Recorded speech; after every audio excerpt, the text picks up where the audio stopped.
और इसी समय वो मिनिस्टर लेडीज़ जो है वहाँ की सरकार के ऊपर भी कोई प्रॉब्लम क्रिएट हो रही है। सितंबर महीना उसके लिए भी कोई प्रॉब्लम वाला होगा, लेकिन परमेश्वर इसी समय आपको फेवर करे। प्रधानमंत्री नरेंद्र मोदी जी को न देश में चैन है और न ही विदेश में आराम है। देश में उन पर सवाल हैं और विदेश में उन पर बवाल है। कल हमने यहां चर्चा की थी कि कैसे अमेरिका के कम से कम 75 सांसदों ने पीएम नरेंद्र मोदी के दौरे का विरोध किया है। न्यूयॉर्क में हाउडी डेमोक्रेसी का आयोजन करके मोदी जी को लोकतांत्रिक कर्तव्यों की याद दिलाई जा रही है और अब एक नई तस्वीर न्यूयॉर्क से ही सामने आई है। न्यूयॉर्क की सड़कों पर दरअसल घूम रहे कई ट्रकों की स्क्रीन पर शर्जिल इमाम, सिद्दीक कप्पन, खालिद सैफी, उमर खालिद, देवांगना, नताशा, अखिल, इशरत जहां, आसिफ, स्टैन स्वामी, ऐसे कई लोगों की तस्वीरें दिखाई जा रही नाम में मैं देख रहा हूँ कि केजरीवाल दिल्ली में, मैं ऐसे बोलता नहीं हूँ किसी के बारे में, लेकिन परमेश्वर ने मुझे कहा कि मैं ऐसे बोल रहा हूँ कि कुछ सरकमस्टांसिस उसके खिलाफ हो रहे हैं, मतलब कि बार बार शैतानी ताकतें कुछ खिलाफ कर रही हैं। अगर 3 लोग भी उसके लिए मिलकर कोई पास्टर उसके लिए प्रेयर करें दिल्ली में, तो वो सिचुएशन से बच जाएगा। बिल 0 करा, मोदी जी बड़े नाराज हो गए, गुस्सा हो गए मेरे से बहुत ज्यादा। बोले केजरीवाल फ्री की रेवड़ी बांट रहा है। प्रधानमंत्री जी बहुत बड़े हैं, हम तो बहुत छोटे हैं। मैं प्रधानमंत्री जी को पूरी विनम्रता से कहना चाहता हूँ, हाँ मोदी जी मैं फ्री की रेवड़ी बांट रहा हूँ। आपको क्या तकलीफ है अगर मैं फ्री की रेवड़ी बांट रहा हूँ तो?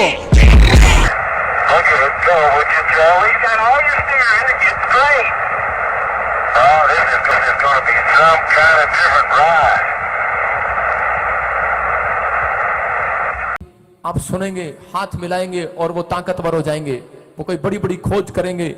परमेश्वर को ब्लेसिंग दे रहे, जिन्होंने बीज बोया अपने सिर पर हाथ रखो। आज परमेश्वर मैं प्रार्थना करता हूं जो सिंगापुर से मुझे देख रहे हैं, मलेशिया से, थाईलैंड से, यूक्रेन से, चाइना से, इंडिया से, पाकिस्तान से, और इसी समय परमेश्वर छत्तीसगढ़, उड़ीसा से, महाराष्ट्र से, पवित्र आत्मा आसाम से, राजस्थान से, बिहार से, पिता परमेश्वर यूपी से जो लोग बोल रहे हैं पवित्र आत्मा अभिषेक, यहोवा जोरावर तेरा अभिषेक इन्हें छुए, इनके हाथों को आज इनके नुकसान होने बंद हो जाए, नुकसान कराने वाली आत्मा जाए आज से। परमेश्वर इनके साथ मिराइकल पर मिराइकल हो यीशु मसीह के नाम में।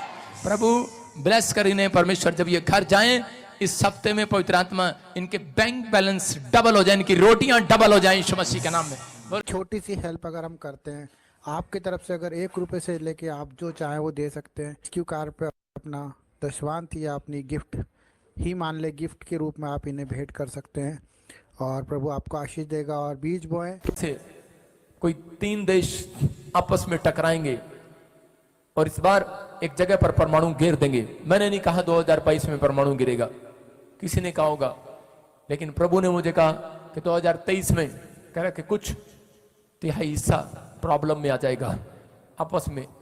उसके कारण बहुत सारे लोग, खाना खत्म हो जाएगा।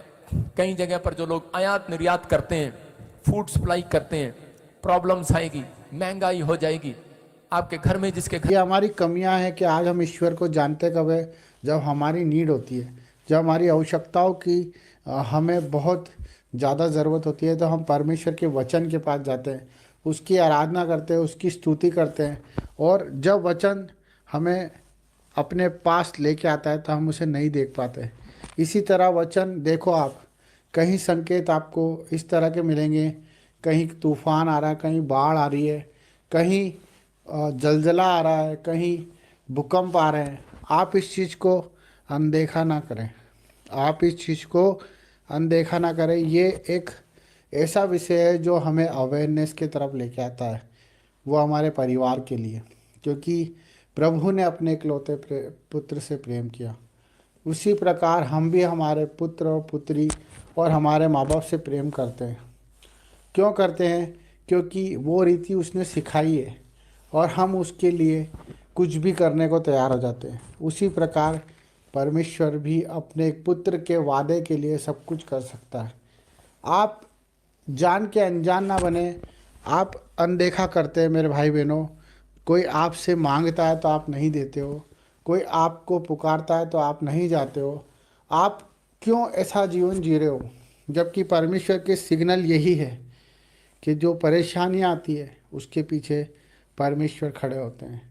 पर जो परेशानियों को देख के परमेश्वर को भूल जाता है, परमेश्वर भी उससे भूल जाता है। मेरे भाई बहनों, आज हम बहुत से भाई उन दुख उठा रहे हैं जो शरीर की पीड़ाओं में, पारिवारिक पीड़ाओं में, कर्जों में हैं, जो आज एहसान तले दबे हुए हैं, जो बोझ तले दबे हुए हैं, जो आज हिम्मत नहीं जुटा पा रहे, जो आज अपने परिवार को नहीं चला पा रहे।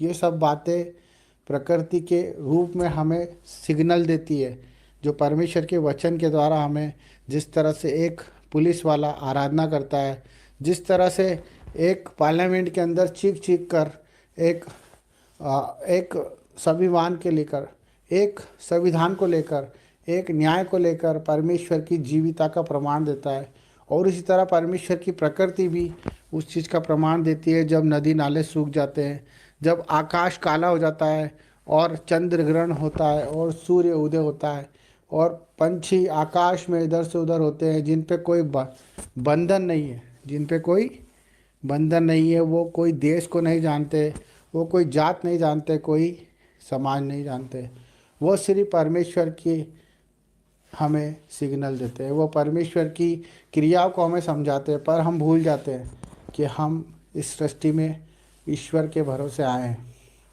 हम परमेश्वर के रूप में, उसकी समानता के तरह हम इस सृष्टि में आए हैं। हम जिस दिन अपनी फ़िक्र करना छोड़ देंगे, जिस दिन हम दूसरों की फ़िक्र करना शुरू कर देंगे, उस दिन आपको परमेश्वर की हर एक बात सुनाई भी देगी और दिखाई भी देगी। हमें अपने दर्दों को, अपने दुखों को आज अपने जीवन से निकाल के फेंकना है। हमें उनका महत्व ख़त्म करना है। जो हमें लगता है कि हमारे बिना नहीं हो सकता, वो चीज़ों को हमें छोड़ना है मेरे भाई बहनों। हमें हर एक जिम्मेदारी को प्रभु को सौंपना है। हमें हर एक बात को प्रभु के हाथों में सौंपना है, चाहे वो कितनी भी बड़ी बीमारी क्यों ना हो, हमें परमेश्वर के हाथ में ही सौंपना है। चाहे वो कितना ही बड़ा संघर्ष क्यों ना हो, क्योंकि जब आयुब को आप देखते हो बाइबल में कि वो परमेश्वर को कहता था कि अगर परमेश्वर चाहे तो मुझे मार भी दे तो मैं उस पर भरोसा करना नहीं छोड़ूंगा। हमारा भरोसा परमेश्वर पर होना चाहिए, क्योंकि न्याय का दिन निकट है। आपके न्याय का दिन निकट है, क्योंकि आपने जो करा है उसे आपको प्रभु के सामने रखना पड़ेगा। इसलिए मन फिराओ, पश्चाताप करो, प्रभु के करीब आओ, दुआएं करो, प्रार्थना करो। इसी से बचोगे, हर एक परेशानी से, हर एक तकलीफ से, कर्जों से, बीमारियों से। जब आप मन फिराओगे और अपनी गंदी आत्मा को छोड़कर परमेश्वर की पवित्र आत्मा को स्वीकार कर लोगे, यही सच्चा परमेश्वर हमसे चाहता है कि आप आपकी फ़िक्र छोड़ दें और परमेश्वर की प्रार्थना दुआ में लग जाएं और उसके कामों को करें, उसके कामों को ढूंढें।